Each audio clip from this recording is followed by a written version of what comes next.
Alrighty, everyone, we're going to get started. I want to thank all of you for coming out, and I want to start with the importance of this event. For a lot of the authors, this is their first book, but it's more than that. The saying I'd like to use is, we're recovering loudly so that others don't die quietly.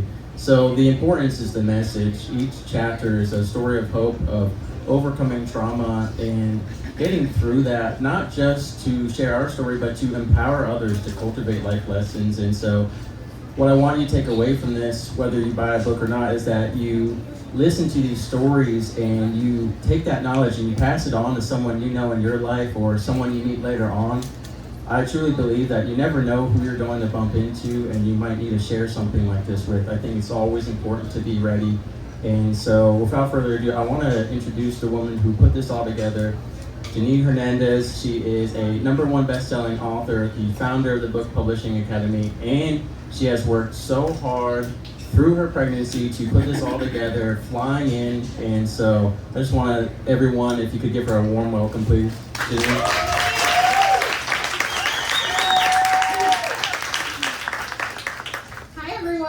Thank you so much for being here today. I know that it's a Saturday. You could have been anywhere else, but you're here with us, so we truly appreciate you. As Mr. Whiskey said, I am the founder of the Book Publishing Academy. I'm a #1 best-selling author. I'm also a domestic violence survivor and advocate. I got started with the Book Publishing Academy, honestly, because I know that there are so many people out there that have stories that they want to tell.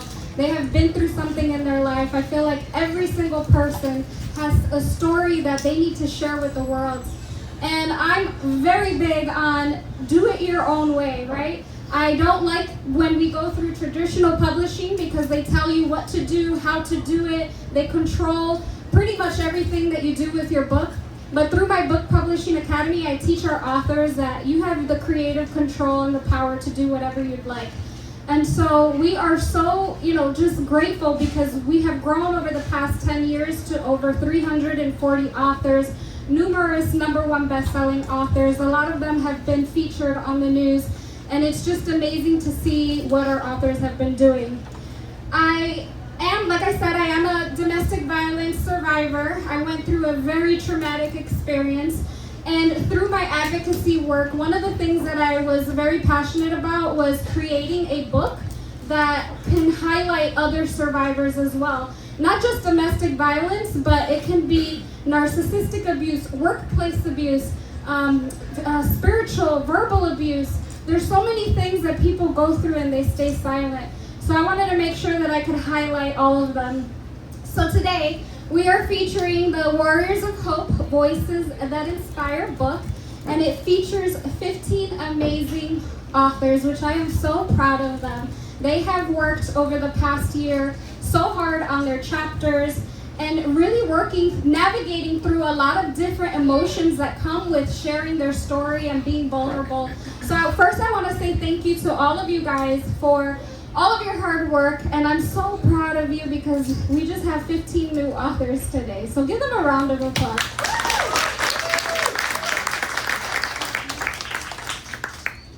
So we are gonna get started. I'm gonna give the mic back to Mr. Whiskey. We have a few announcements, and then we will get started with some readings. Thank you, guys.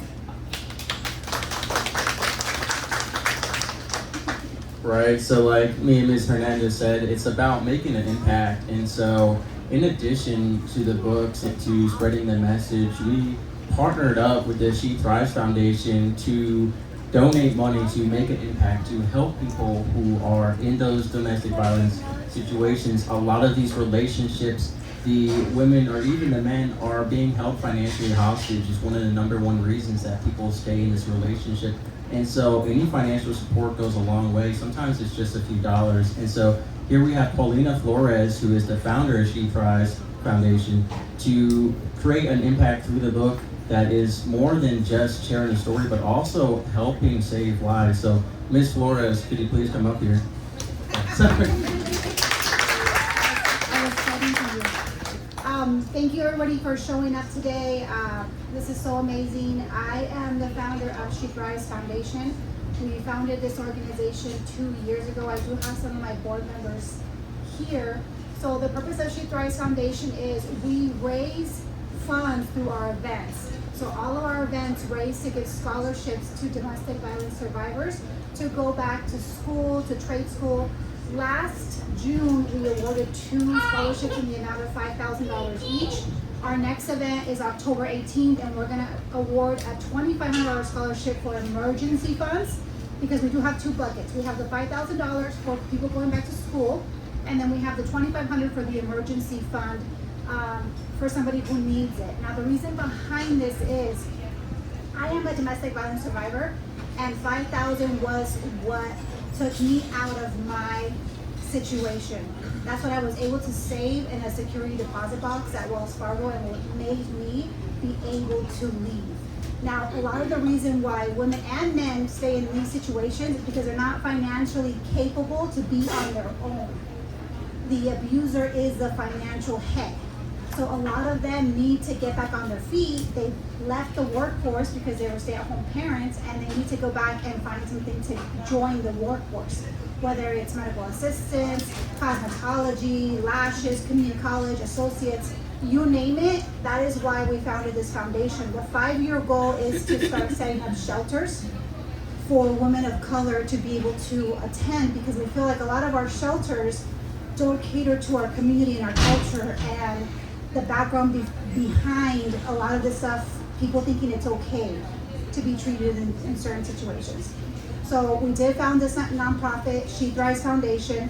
All the proceeds of the book are going to the foundation for our scholarship program. If you guys want some more information on that, please follow us on Instagram at She Thrives Foundation. We're also on LinkedIn, and we're also on Facebook. And our next event is October 18th, and we have about 9 speakers, 9 female entrepreneurs, who are gonna go over how they started their business, how they got funding, and how are they making big moves in male-dominated industries, and everything donated to that event. And the ticket sales will be going for the next round of scholarships. Now, I'd like to give this back to Mr. Whiskey. Thank you guys all for joining us today. Well, Ms. Flores, don't go anywhere. We actually need you to stay up here because we have something for you. Ms. Hernandez is going to present you a donation to the She Thrives Foundation.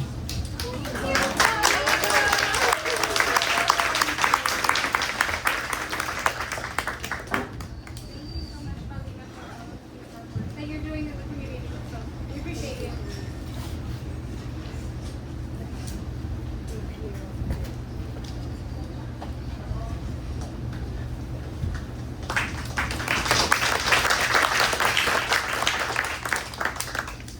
And now we're going to have the authors are all going to actually read a sample of their chapter, whether it's the beginning or some part that they felt like was a great takeaway for everyone to not only get interested, but to get a sample of the insights into what these stories look like, both in terms of what they went through as well as what our message of hope is. And so Ms. Hernandez is actually going to start us off with her chapter.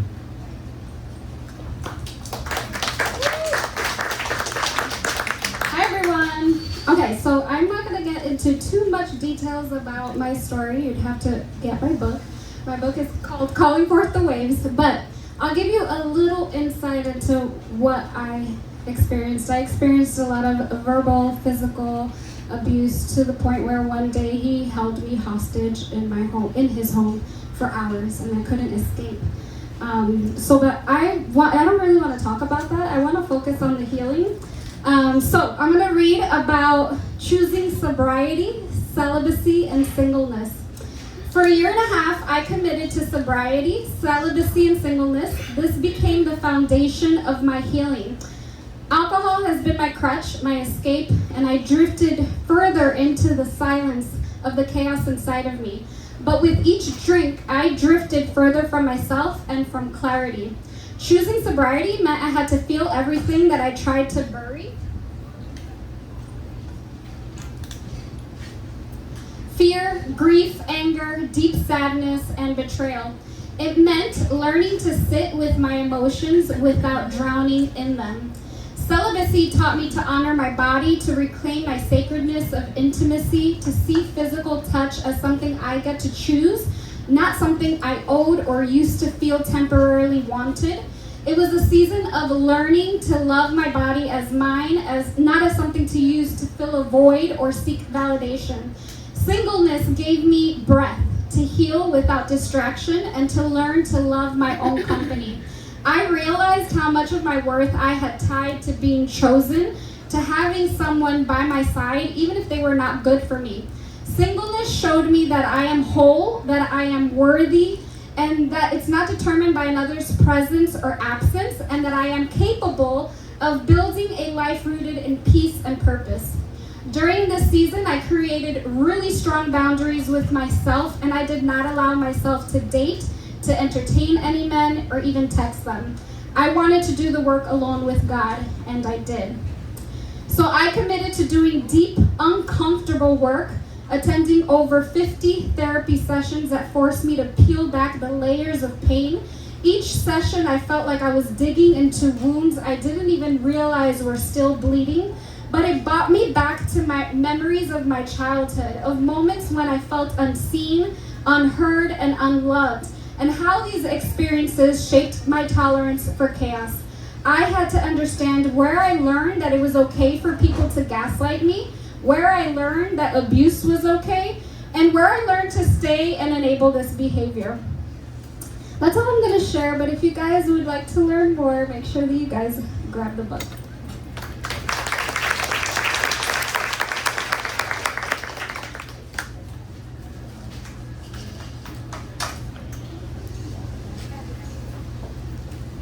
Our next reader is the one and only Mr. Whiskey, our host. He is a podcaster, author, speaker. He does it all. He's the owner of a couple of Nukes. So, Mr. Whiskey.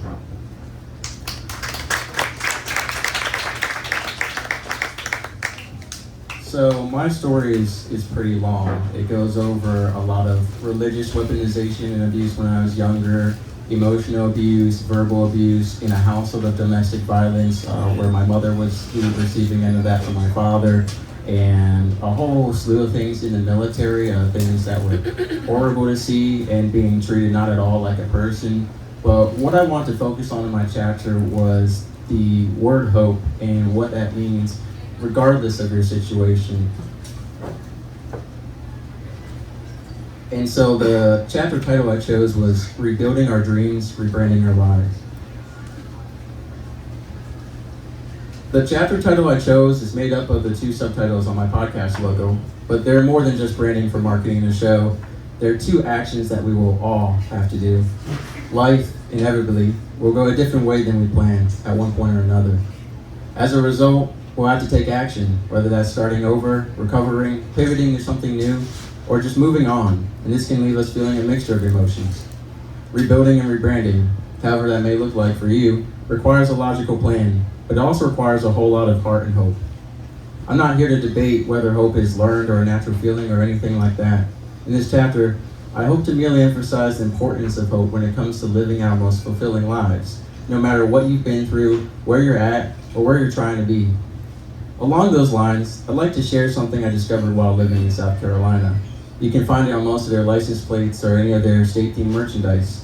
It's the phrase, Dum Spiro Spero, in Latin, or in simpler words, it means, while I breathe, I hope. Don't you love that?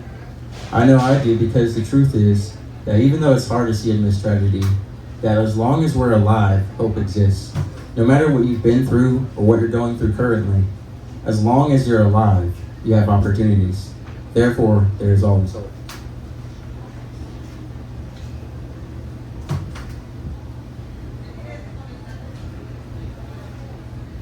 It's that fresh book where all the pages are nice and cozy together, you know? Some will try and counteract me by saying that sometimes life seems hopeless and that death has more hope in it than life. I understand because I've been there before. In fact, I almost feel like a hypocritical person saying that I'm a warrior of hope. At first, when I was writing, I felt quite qualified because I've maintained strong levels of hope through some grim events during my life. I almost believed that I had maintained it throughout all of them. But then I flashed back to when I was going to take my life. It's a memory that I rarely think about, but I remembered it as I started to work on this chapter. What is suicide other than no hope left? and what is no hope left other than giving up entirely on life? Obviously, I'm still here, so I must have rediscovered hope just in time, right? Unfortunately, that's not the case. I had finally reached a truly hopeless mindset. What stopped me from killing myself was divine intervention, and I was forced to live through God intimately knowing my heart, which was designed by Him and warped by the world. Yet the thought occurred to me that I'm not a warrior of hope to be a shining example of someone who's always had hope. My purpose and mission is to give hope. It's not to have always had it. Rather, it's my duty to ensure that no one else has to go through such a state of hopelessness as I did, and that if they do, that they quickly get out without the need of divine intervention. And that's all I'll be sharing there, but I talk a lot about that. My life has been a series of different circumstances, and even with my suicide, it was a situation where my mom laughed about it and, basically dared me to do it. And so if you want to read about that and the military and the transition to civilian life, I'm more than happy to not only sign a copy of your book, but sit down and go into detail with y'all. But thank you.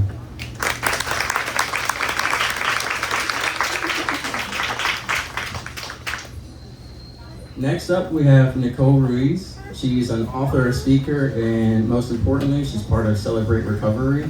And she has been through addiction, which is a very powerful thing. I've worked in addiction recovery a lot, and so I want everyone, when you welcome her, not to only just clap for her being here, but for making through that and still being sober to this day. It is a very difficult battle, and she's going to tell us a little bit about it. So, Ms. Ruiz.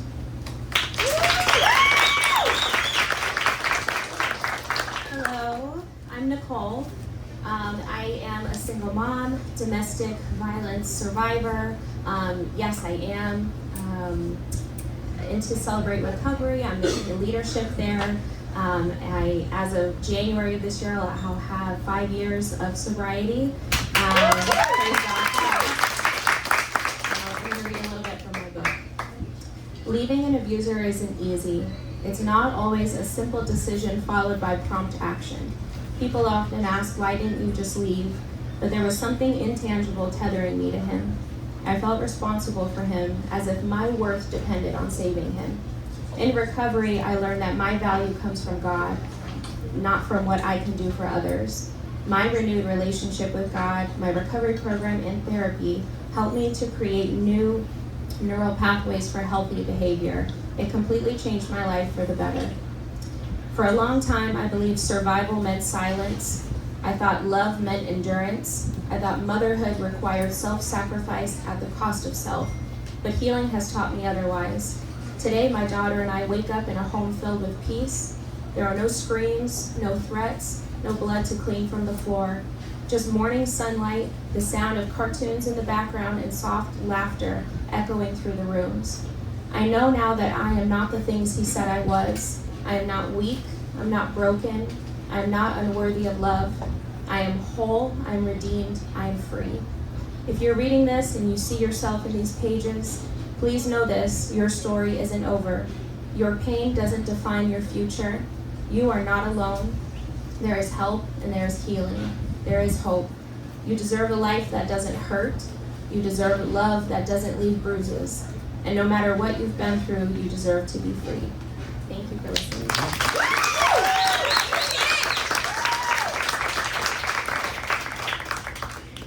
Next up, we have Vasti Amaro, a life coach, an author, a speaker, and a business consultant. Ms. Amaro.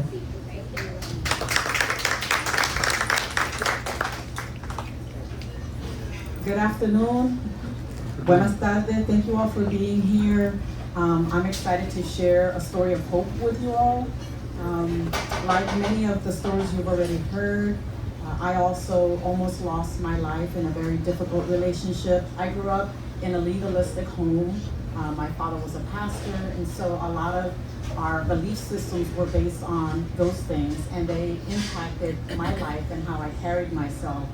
But today, I want to share with you the second half of the story that's in my chapter, which I want to give you a little insight into the life after and the purpose that we all have here on this earth. We will all have an encounter, a Damascus encounter with God that will elevate us to truly understanding our purpose and why we're here on earth. So I want to give you a little insight into the journey afterward.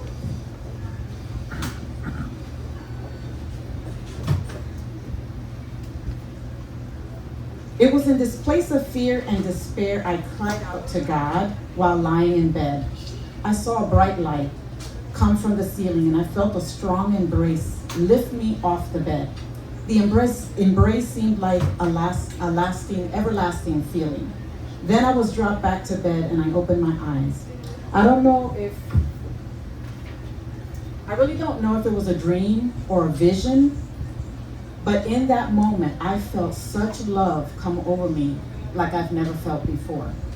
Shortly after that experience, I started getting clear strategies for new beginnings. I remember that a business mentor once told me that if I was ever ready to grow in my career and willing to relocate, to give him a call. I reached out, and before I knew it, I was flying to 3 different states for an interview. I pushed through that fear. They gave me an opportunity, and I landed a great job in a new state.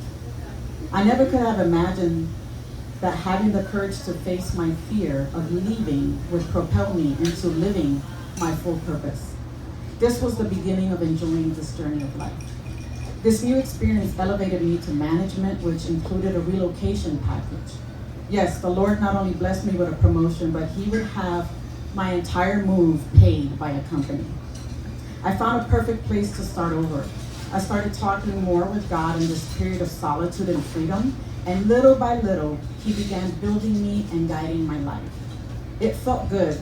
You know, people take for granted, but it felt good to just purchase my own furniture and to design my own home and to really live the life the way I wanted it to be. I made new friends in a strange home, enjoying dining, shopping, sports, arts, and dancing, something that I would have never had in the life that I had back then. There were 2 friends that I made, and those friends really walked me through my journey of life as I continued to press on.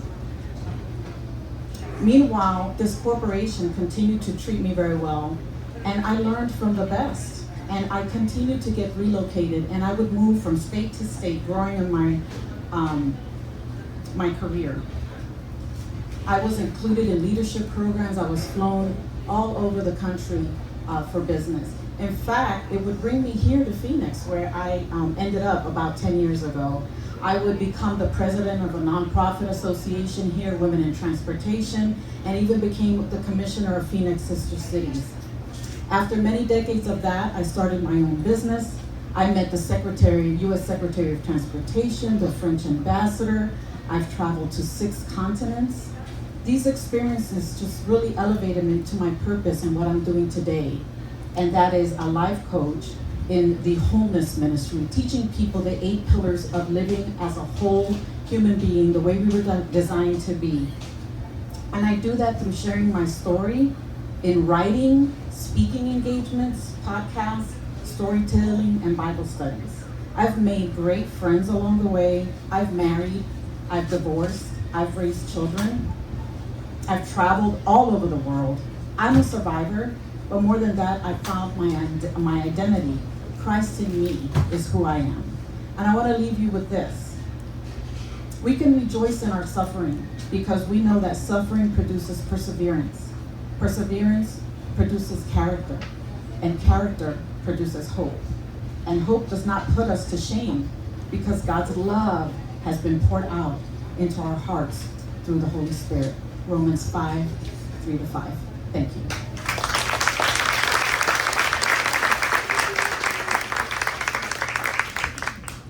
Next up, I'd like to welcome Jamelia Coleman, who is a domestic violence survivor, an author, and an advocate. Hi, my name is Jameila Coleman. I was originally born in Chicago. I'm currently in Milwaukee, Wisconsin. I'm a mother of 4. I've been a caseworker for the last 13 years. Today I'm an entrepreneur. I have an app called Rent Harbor. You can check that out if you go to rentharborapp.com, and it'll give you a little bit more information about my business. I am a domestic violence survivor, and I am going to read in the middle, and the end.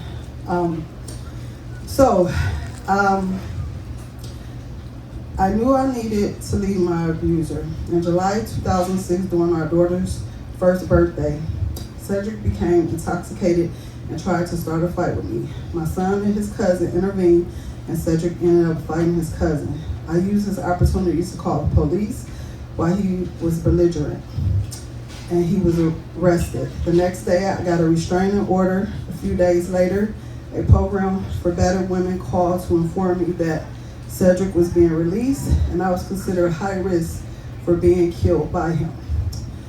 And I could tell you, when I heard that on the other end, that really shook me. A person who never met me is telling me that I am at high risk for being killed. So that really shook me up to really want to leave. Okay, and I was, hearing that shook me. I thought of my kids and knew I had to leave. A coworker connected me with the landlord, and I moved with my kids to a new home without telling Cedric or his mother where he was. As I distanced myself, I began regaining strength, but struggled with guilt over what my children had witnessed. I developed anxiety, constantly adjusting my emotions to avoid conflict. I began drinking to numb the pain of what I had put my children through. I reflected on how I ended up there, knowing I had never seen my own mother tolerate abuse.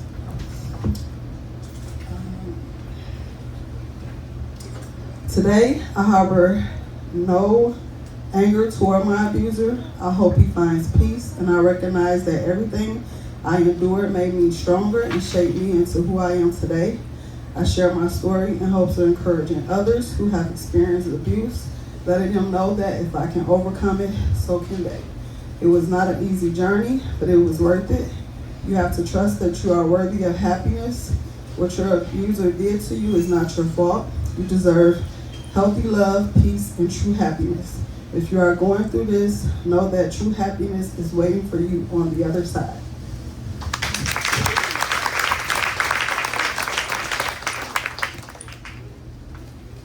Next up, we have Marissa Rodriguez. She is an author, and she is an avid traveler. Ms. Rodriguez. Thank you, everybody. Again, my name is Marissa. I am an avid traveler. I also work in technology. What I wanted to share today is I've been through two emotionally abusive relationships, aka narcissistic abuse. And I wanted to start with sharing how I was at rock bottom and how basically I started to pick myself back up. So that's the part of my story that I'm going to be sharing today.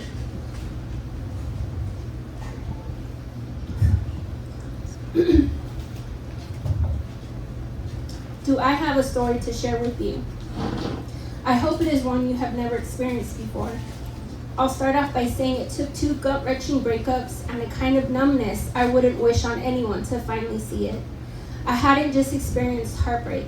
It was a lesson life kept slamming into my face until I would stop to pay attention.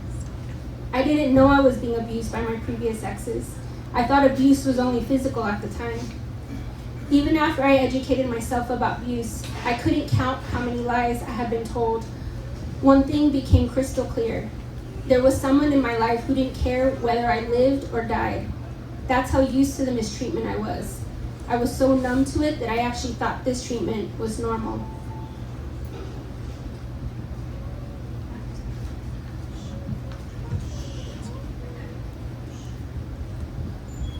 The truth is, if you don't heal from your trauma, you leave yourself wide open for more of it. And that's exactly what kept happening to me. After surviving two emotionally abusive relationships, I finally started to see something was majorly wrong. These weren't just isolated heartbreaks. This was a pattern, a broken record I didn't know how to stop. And until I chose to truly face my pain, I was going to keep attracting the same kind of broken, insecure, manipulative, unhealed predators in different forms. At this point, I had finally recognized the pattern, but I hadn't gotten through the healing process to change anything. I was just as susceptible to anyone who would want to take advantage of me. Unfortunately, there were still multiple painful experiences after that second abusive relationship, but one situation in particular, being taken advantage of sexually while under the influence, pushed me to a darkness I hadn't experienced before.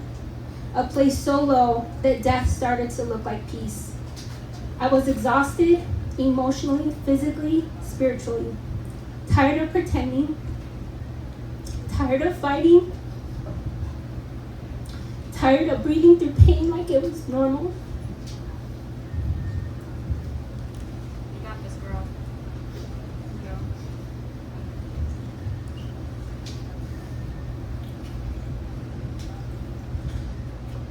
It took that final trauma, my personal rock bottom, to finally see something had to change. Not just on the surface, but deep, soul deep.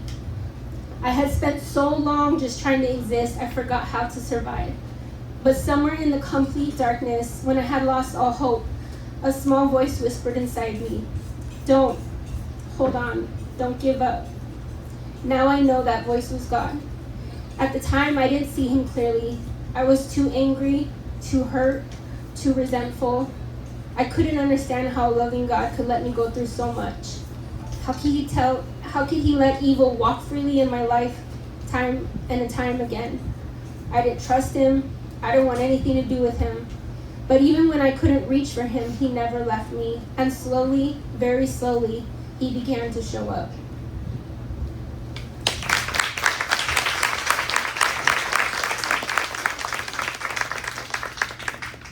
Ms. Rodriguez, I just want to thank you, and I want everyone to know that while not everyone is showing visibly, a question I get asked a lot working in this industry is like, does it ever get easier to tell your story, or does it ever hurt less? And to a degree it does, but there's always that pain, especially when reliving. And I know a lot of the authors, it took them a while to write this because as they were writing, and Ms. Hernandez has said this before, you remember stuff that you blocked out. You have these memories come flooding in that you just didn't remember. And so I just want everyone to recognize that all these authors coming up here talking, and I just want to thank all of them as well for being vulnerable and for, taking on that pain to empower others.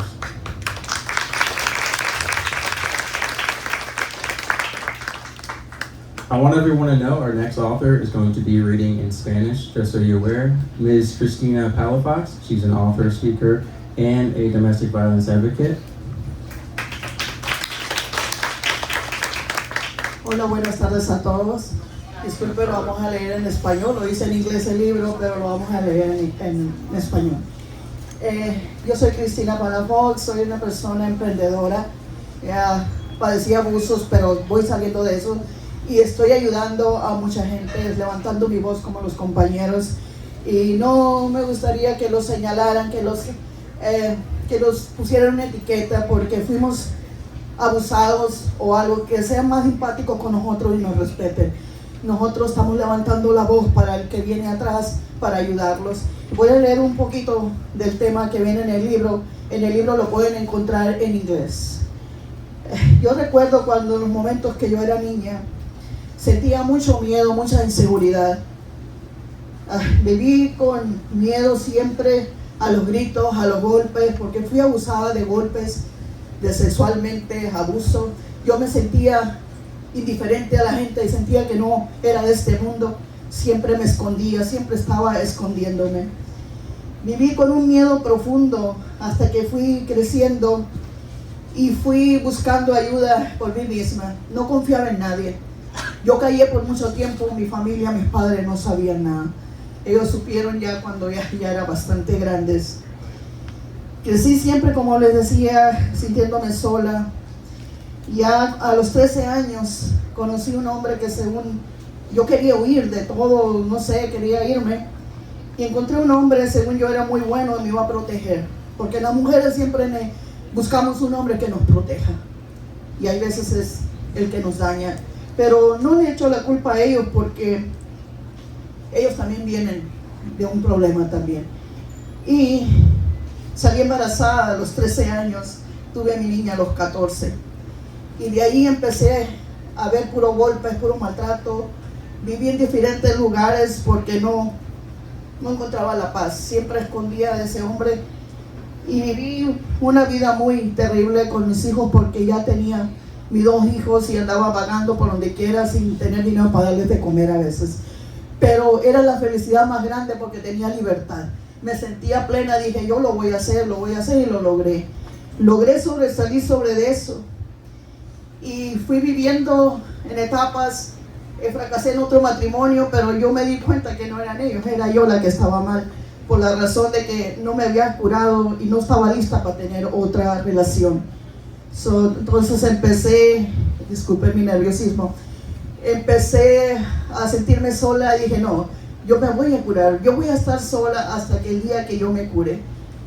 Creo yo que ya lo logré. No es fácil hablarlo, no es fácil explicarlo, porque aunque diga uno que está sanada, todavía el recuerdo queda ahí. Eso jamás se olvida, pero estamos tratando de levantar las voces para los demás y como les digo, esa ayuda, ese apoyo que nos pueden dar comprando el libro no es para nosotros, es para donaciones para una institución y a la vez es para ayudar a los que vienen atrás levantando nuestras voces. Este es mi relato, hay mucho más en el libro y está en inglés. Gracias.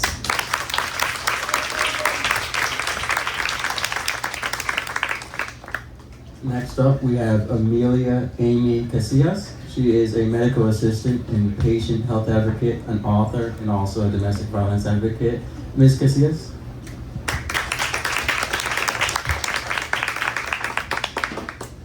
Hello, so I go by Amy, so if you see me on Facebook, that's why. But I am a medical assistant, I have been for many years. I'm also a domestic violence survivor and advocate, as well as a patient advocate. Currently I am building my own patient advocacy business, so please keep watching for that. So part of my book, it's really hard. I joined in a little bit late, so I didn't have time to process a lot, but I did get it done and I did write it. So bear with me. I grabbed my sons and tried to leave, not realizing he had taken my car keys. As I held my youngest, he and his daughter pushed us out, screaming and yelling at us, calling us names. My purse became lodged in the door, and when they opened it for a second, his daughter pushed us and spit at me. Police arrived and I was looking for my keys. They had received the call from his daughter and from my direct call hang-up. I told the truth. I didn't hold back. But when he said he was a sheriff from another county and currently working with the prison as well, they arrested me. I was considered the aggressor in a situation for throwing my phone first after finding out that my kids' stuff was packed up within hours of us going to my parents' home. My rights were relinquished overnight, and I had to figure out how I was going to make it in jail in a small room with so many other women and a concussion. It was one of the hardest nights of my life. All the thoughts and emotions were piling on top of me like someone was slowly dropping an entire house on my head. Concussed, bruised, broken, and betrayed, the courts did nothing to him. Jail forced me to reflect. I didn't resist. I told myself, God put you here for a reason. Take what they offer. That's how I landed on a diversion program focused on domestic violence. Alongside community service came counseling, 24 sessions that changed my life. I learned to see my trauma clearly, recognize the pain I'd carried for so long, and understand how it shaped my choices. So I began to heal. I hiked. I took my kids on trips that we never had.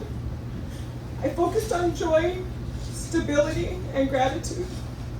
And once I found my foundation, I rebuilt my relationships beyond just my children. Eventually, I dated again. To that wonderful man right there. Carefully, I didn't let anyone move in, nor did I move in with them. I fixed my credit, got a new job, a new apartment, brand new, first time ever car with only 11 miles on it, in my own name. And after 5 years of dating, I fell in love with someone who respects me and honors my story. Loving myself isn't about hair, nail, or Starbucks. It's about trusting myself. And yes, I do love Starbucks, almost daily. But it's knowing I deserve better, believing in my growth, and watching for red flags. Becoming the person I needed when I was a child, advocating for others when they can't, and being the voice that I wish I had as a child, as a teen, and as an adult. And you know what? It feels amazing. So to every young girl or woman who is out there who thinks that you're stuck, if you feel unseen or unheard, please know you are not alone. Your story matters, you matter, and the cycle can end with you. Healing is possible, and you are so much stronger than you think. So please, if you want to feel free to read the rest of the story. I will be coming out with a full bio probably in the next year or so.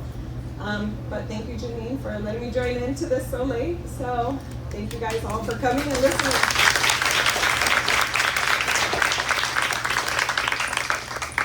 Next up, we have Imelda Hartley. She is an author, a speaker, a domestic violence advocate, and the owner of Happy Tamales.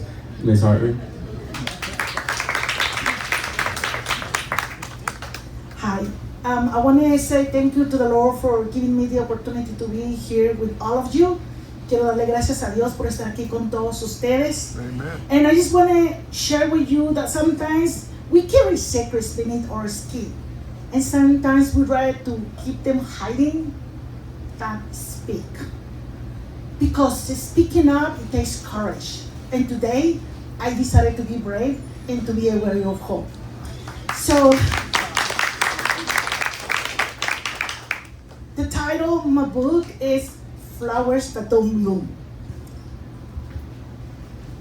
And I want to read chapter 4. It says, in a body that doesn't feel like mine. So I wore my skin like it belonged to someone else. As I grew older, I began to drift farther away from my own body. It wasn't sudden. It happened in moments, in fragments. I looked in the mirror and I recognized the girl staring back. She had my face, my hair, my eyes.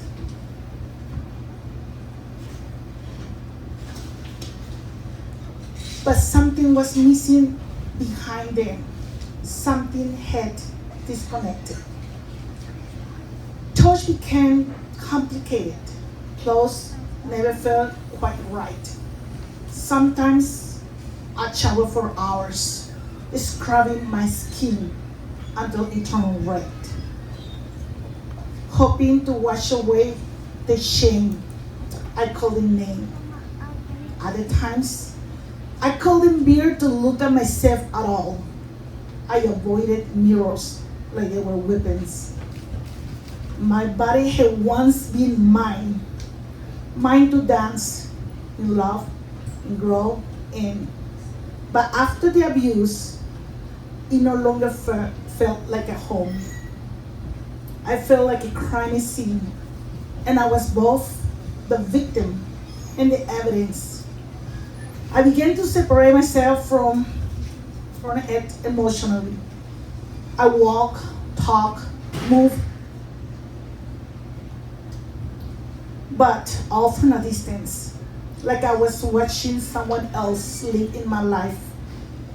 It was safer that way if I didn't feel fully present in my body. Maybe I wouldn't have to feel the pain that came with it. But that disconnection came at a cost. I lost my sense of self. I questioned my identity, my femininity, even my worth. Was I still a woman? Was I even human? Or just a shell carrying memories I couldn't escape? I longed to feel whole again, but I didn't know how. How to come home to a body that no longer felt like mine. Thank you.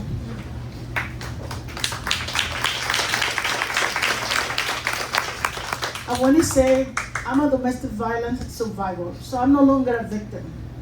I also was a victim of human trafficking. But the story of Flowers That Don't Bloom is a sexual abuse I was subject since I was 12 years old and with some of my partners. Because when a woman says no, no means no. And when you are forced, that is sexual abuse. But sometimes it is embarrassed to share that with your friends. It is embarrassed to say that to your children. I'm a mother of 14 children, but not many know. Well, many questions me thinking that I had a lot of fun watching movies. That many of those children were born out of sexual abuse, yet I had the courage to give birth to them, despite the sexual abuse. Thank you. My name is Imelda.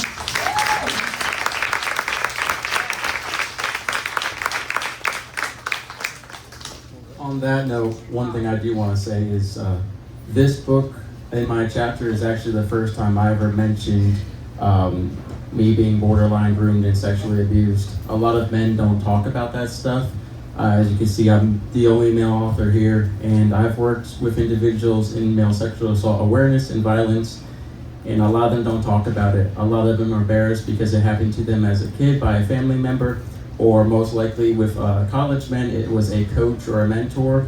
And I just want to say to everyone watching the replay and everyone here live that whether you're a man or a woman, it is so important to speak up. And for a long time, I didn't recognize, that I had been on the receiving end of being groomed and being sexually abused, because all the guys around me had this mindset of, oh, a woman who is so much older than you and you're younger, like they had this mindset that it was okay, even though I was uncomfortable and I wanted to say no but felt like I couldn't. And so, especially to all the men listening right now, I really encourage you to speak up. I think it's so important, and I really hope to see, and I will be working with Janine on getting more male voices in these kinds of environment. I know a lot of men feel like they can't be in these spaces. They feel villainized, like most men or the perpetrators, unfortunately, but it's important to have men here to show that not all men are bad, not all women are bad. There are good women and men, and we need good men to step up and be a part of this, to make it a space where women feel safe with men and men feel comfortable sharing their stories. And I don't say all this to take away from anyone's story, but I did just want to share that because I think it's so important. So I appreciate y'all listening to me talk about that, and I hope that if you have sons, especially young boys, that you have those conversations with them and you check in on them and make sure that they're okay, because a lot of times they're not going to share. So thank you.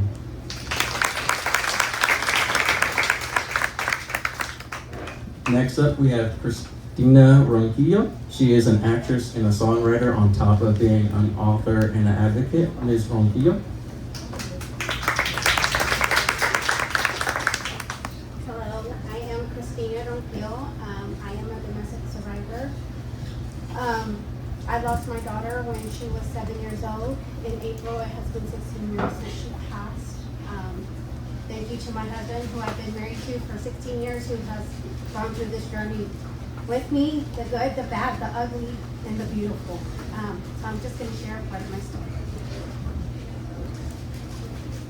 Those years tested me in ways I never imagined. I had to fight to live, to breathe, to wake up every morning and put one foot in front of the other. The only way I made it through was by turning to God. I had to let go. I had to stop trying to control everything and truly surrender. I had to give the fight to Him. I laid it all at the cross and said, God, I can't carry this anymore. Carry it for me. I had to learn an unconventional kind of justice. The kind that doesn't always look like the world's version of justice, but looks like grace, healing, and peace. I had to learn to forgive in ways that felt impossible. I had to learn to love like Jesus, fully, unconditionally, and without expecting anything in return. That was a hard pill to swallow. I had to face my own role in my story. I had to acknowledge how my decisions and choices had shaped the lives my children were living. I had to take responsibility for the pain they endured, not because I hurt them intentionally, but because I stayed in places I should have left. I trusted people I should have walked away from. I had to accept the painful truth that the man who was supposed to protect me and my children did the opposite. And I had to rise up and become the protector. I had to be the voice for my children. I had to be their advocate, their defender, their safe place. I had to live for the children I still had, who had seen and experienced far too much for their young hearts. I had to live for them, and I had to find healing not just for myself, but for all of us. And slowly, through faith, through surrender, through unshakable hope, healing came. God began to restore what was broken. He removed people from our lives who weren't sent by Him. He brought peace where there was only once chaos. He brought comfort where there was only once grief. My daughter was only 7 years old when she passed, but her spirit was unlike anything I've ever known. She was bright and spunky, full of life. She loved everyone. She knew no strangers. She had a heart that truly loved like Jesus, innocently, purely, wholeheartedly. She is my inspiration. She is the reason I love so big today. The reason I speak up and share my story, because her spirit deserves to live on. Her light deserves to shine, and if by telling my truth I can keep her memory alive and help even one person find hope in the darkness, then it's worth it. Her love showed me what real love looks like. And now I live my life trying to love like she did, to live like she did, to let her beautiful character shine through my actions, my words, my purpose. I am a survivor. I am a mother. I am a woman who was broken, but not destroyed. I am still healing. I am still growing, but I am also thriving because I choose to fight. I choose to believe that even in the deepest valley, God is still good and He is still working. To anyone reading this who feels stuck, ashamed, or broken, I want you to know that you are not alone. You can make it out. You can find your healing. You can find peace, and your story matters.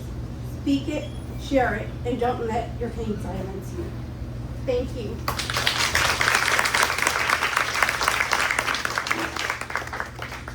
Next up, we have Shonda Clark, who is a finance specialist and professional, as well as a domestic violence advocate and author. Nice to meet everyone. My name is Shonda Clark. I am, like you said, a mother, finance industry professional, and I'm actually more of a survivor of sexual abuse and just making it through my journey and wanting to finally give a voice to those. I was able to get 3 or 4 degrees and kind of have a life outside of my mental illness. My book is, my portion of the book, I was wanting to find something not so dim and dark, but here it goes. This was a dream that I was explaining to someone in my family member that turned out to not be a dream. This is a dream that I was telling a family member about that turned out to not be a dream as I was going through it. As I started describing the house, the blue and gray colors, the wire fence, she looked shocked. Before I could even finish, she cut me off and said, "Yeah, a little blue house with a fence, your school was up the street from there." That's when everything hit me. I never remembered a fence and a face in the dream, just a shadow.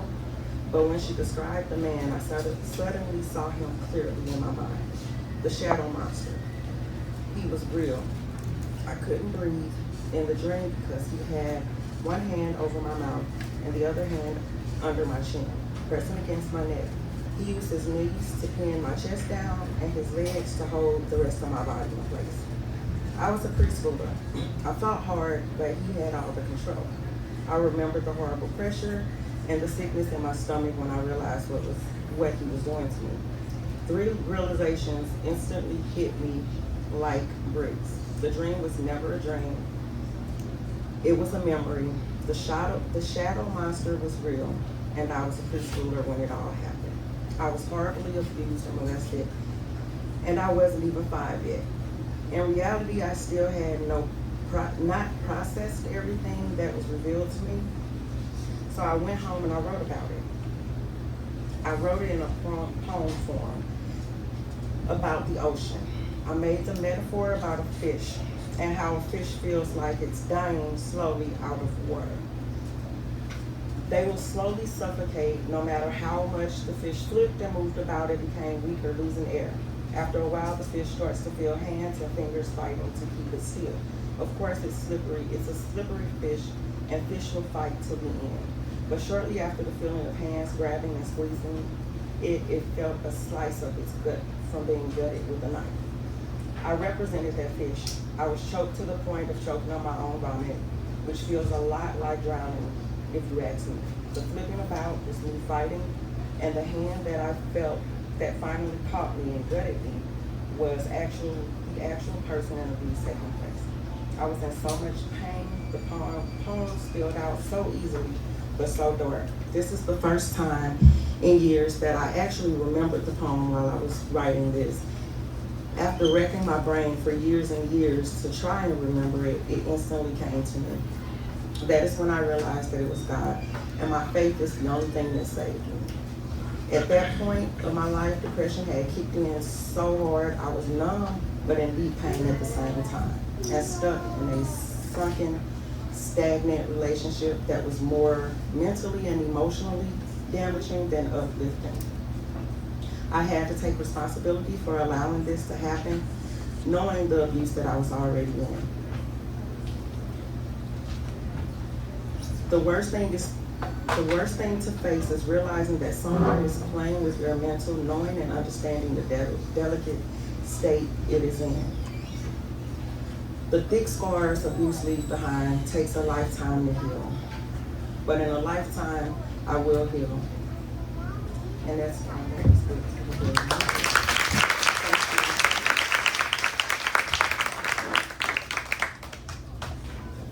Next up, we have Grecia Ochoa, a #1 best-selling author, a speaker, and a domestic violence advocate. Ms. Ochoa. Thank you, Mr. Whiskey.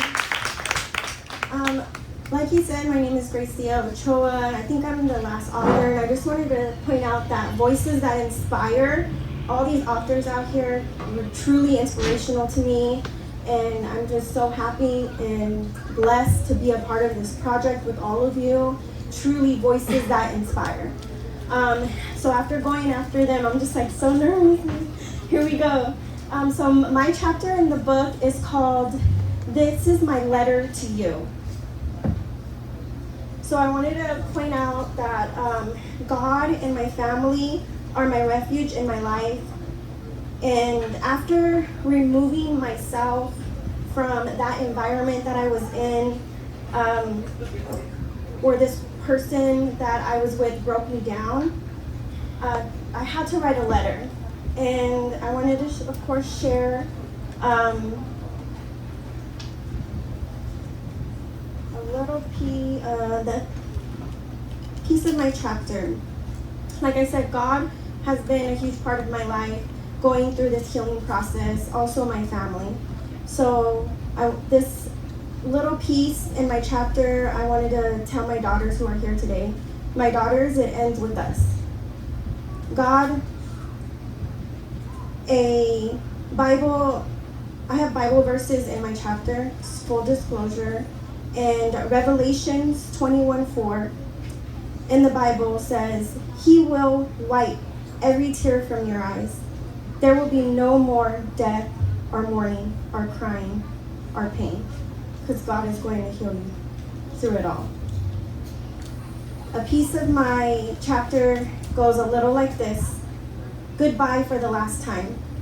You hurt me in ways I'm still healing from.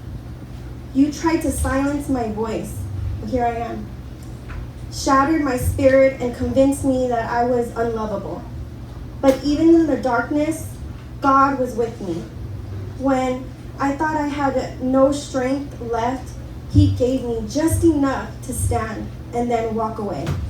This is me saying goodbye. Not with bitterness, no, but with clarity. Not with weakness, but in strength. Not alone, because I'm not alone. I have God and my family. But hand in hand with the one who never left me. I let go of all the pain, the fear, the shame you tried to chain me to. You will no longer live in my mind, my heart, or my future. God has rescued me, And because of him, you no longer have power over me. I forgive you, not because you deserve it, but because I deserve peace. I deserve peace. I realized, and not because it was okay what you did, but because I'm not staying trapped in what you did to me. I walk forward, not looking back. Goodbye, for real, forever, with God's grace. Thank you, guys.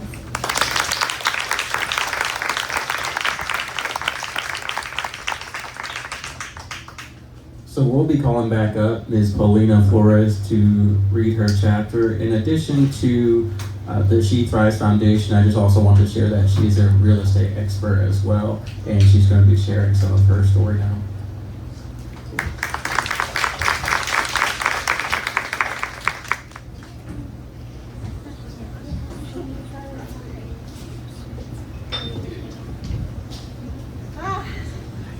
So, for me, this was a little difficult. This day has been a little difficult. It's a lot of PTSD because I don't talk about my story. This is the first time I actually wrote it down and talked about it.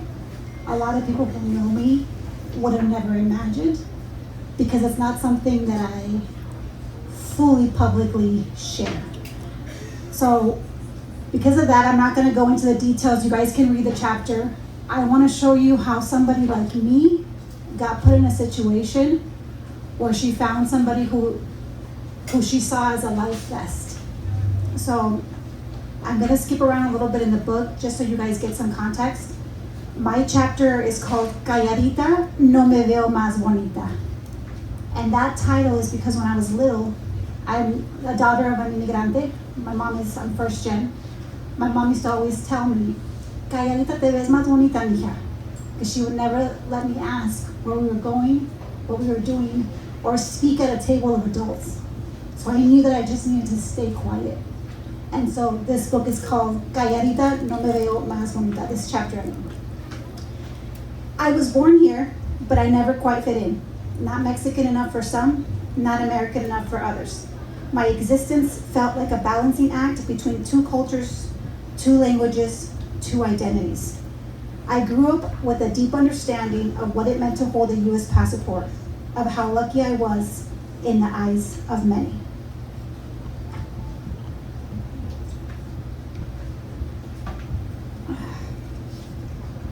By the time I was 6, I was translating documents I couldn't fully understand. I was speaking English on behalf of my mother in a voice too small for the weight it carried. I didn't know the meaning of mortgage or liability, but I was expected to explain it anyway. My mother, strong and resilient, did what she could to give us a better life. She moved us into a predominantly white neighborhood, hoping that access would demand equal opportunity. But instead we were mocked for being whitewashed, accused of abandoning our culture. But as I see it now, I see the weight she carried, trying to raise us in a country that didn't always want us. She sacrificed her language, her dreams,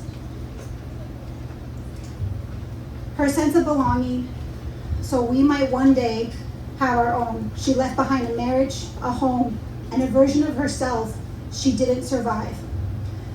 The border crossing. A version of herself that didn't survive the border crossing. So this is when it happened. At 19, I met him. He told me he was 26, but he was actually 33. He had a daughter almost my age. I should have known better, but I was exhausted. I was working multiple jobs, bartending at night, working at the bank during the day, and attending college full time. My mother was struggling financially, so I couldn't count on her for stability. I was barely sleeping. He told me I didn't have to work 2 jobs because he would take care of me. For the first time in my life, somebody was offering me a break. He started love bombing me with lavish dinners, gifts, and spontaneous trips. It felt like a dream, but soon it became clear that the cost of that dream was isolation.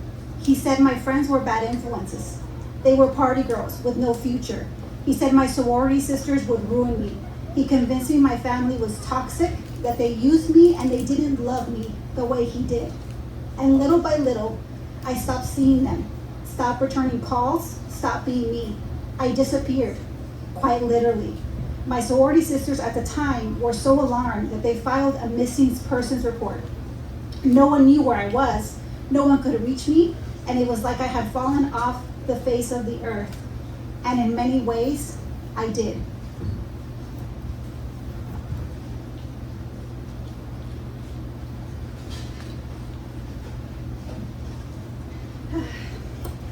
My daughters are not my reflection. They are an evolution of me.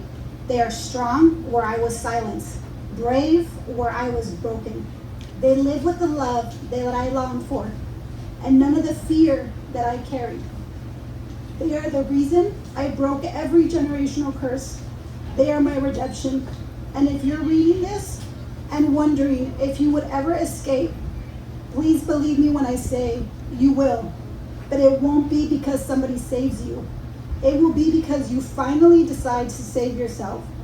Because you'll rise with nothing but courage in your hands, and because your scars will no longer be reminders of what hurt you, but proof that you survived. Because silence doesn't protect your children. It teaches them to accept less.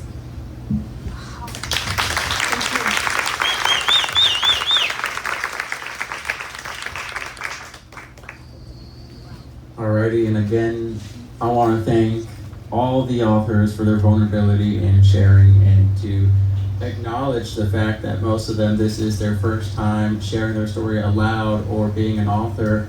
Ms. Janine Hernandez put together award certificates for all of them. So we are going to call them up now, and if you are here supporting a specific author, this is going to be a great time to get those photos. So we're going to have the authors come up with Ms. Hernandez and do a little photo shoot. So first up we have Nikole Ruiz.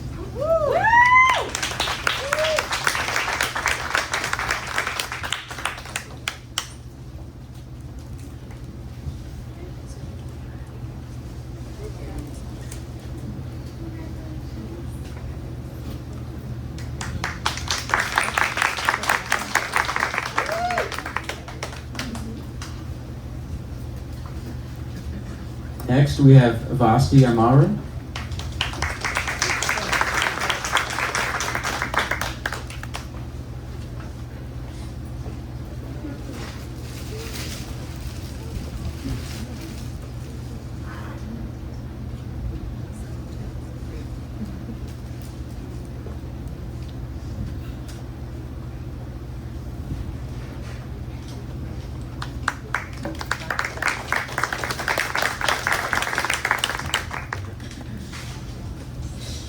Jameila Coleman.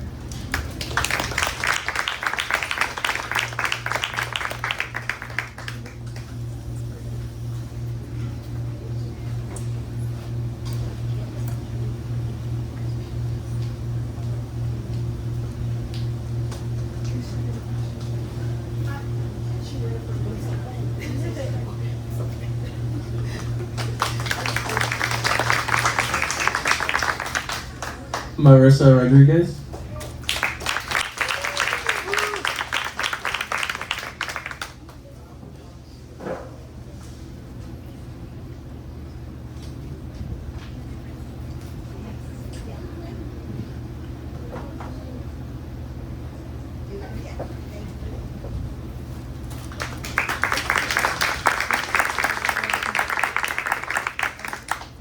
Cristina Palafox.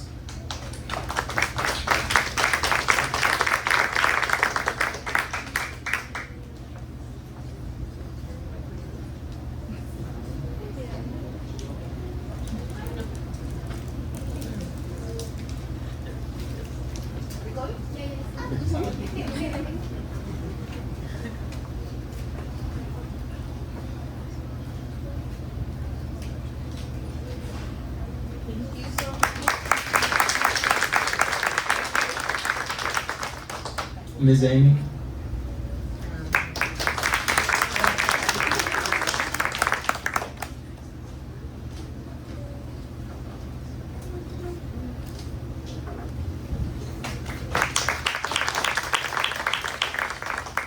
Imelda Hartley.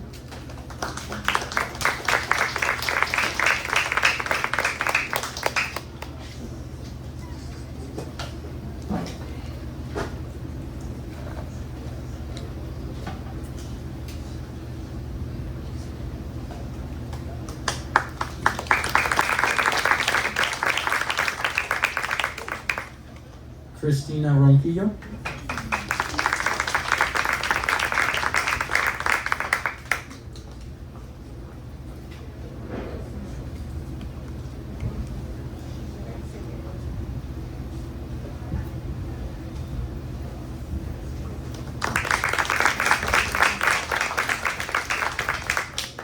Shonda Clark.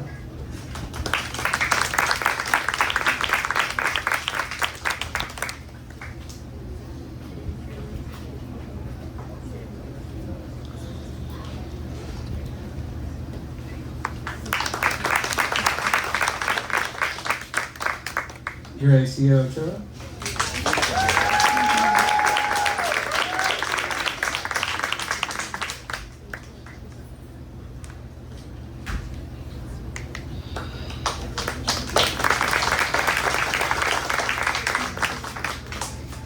Paulina Flores.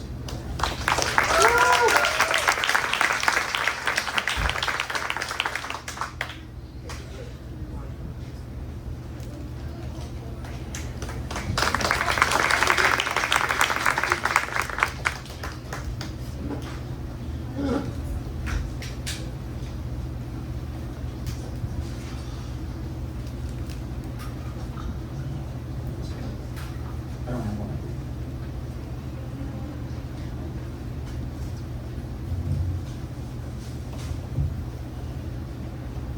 Oh yeah, there's one that says extremely handsome.